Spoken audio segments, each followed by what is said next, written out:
mega love shout out mga kakabsat. Naka-live si Attorney Enzo mga kakabsat, pero wag muna yan.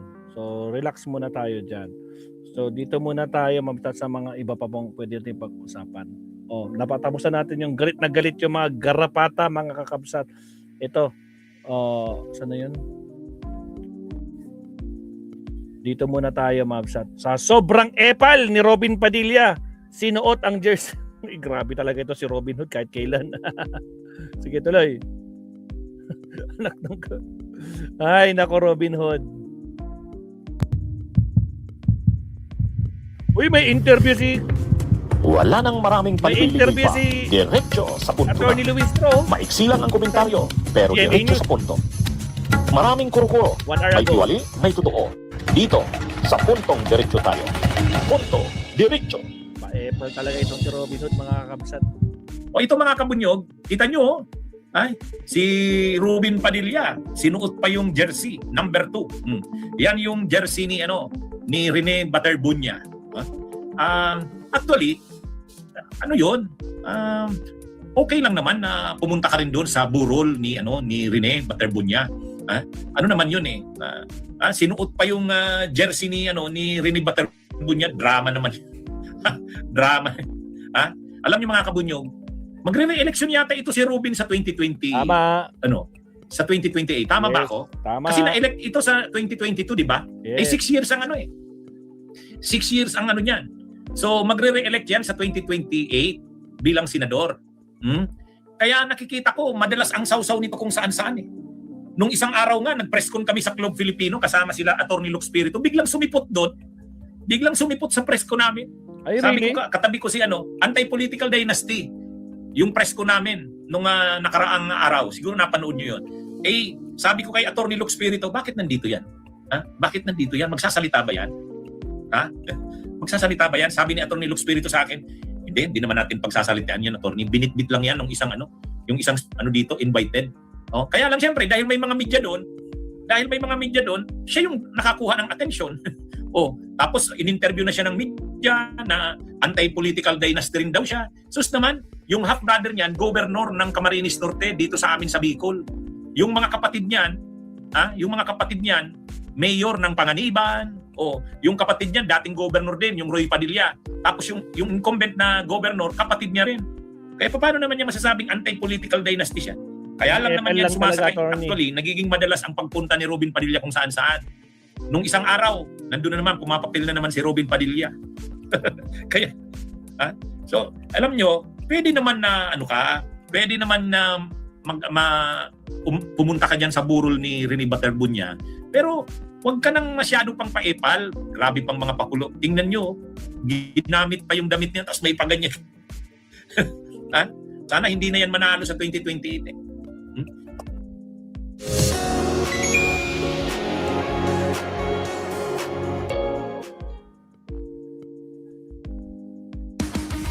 Again, sa mga bagong pasok, huwag kalimutan mag-like and subscribe mga absat. Pero bumabawi siya ngayon, umiikot siya. Yung dating tapos may pelikula naman siya, yung Bad Boy 4. Bad Boy 3 ba ngayon o Bad Boy 4 na yon? Pasensya na. Bad Boy 3 ba yon? Nag-press con siya nung isang araw eh. Binubuhay niya na naman yung Bad Boy image. Ano ba yun? Bad Boy 3 o Bad Boy 4? Pasensya na, hindi ko masyadong natandaan. Pero may bago na naman siyang pelikula, Bad Boy nga, binubuhay na naman yun. Siyempre, kailangan niya uling maggumawa ng pelikula para ma-promote siya.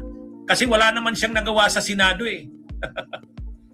Wala naman siyang nagawa sa Senado.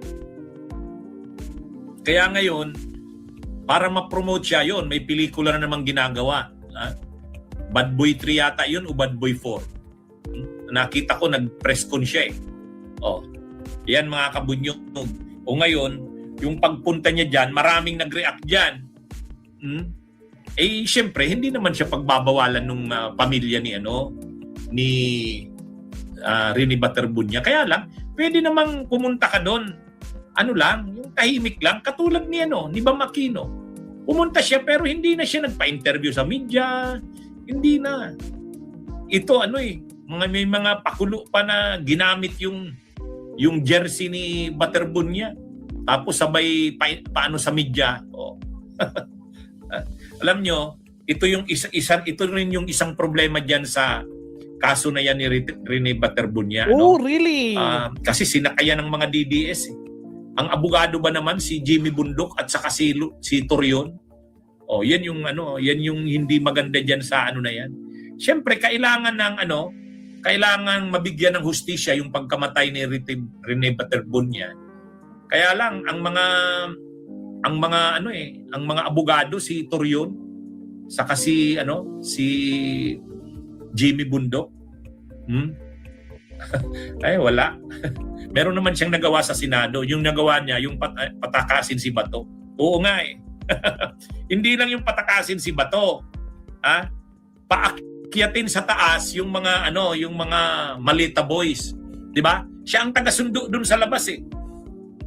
Para makapasok yung Maleta boys, pinapalabas niya, guest niya daw doon sa opisina niya.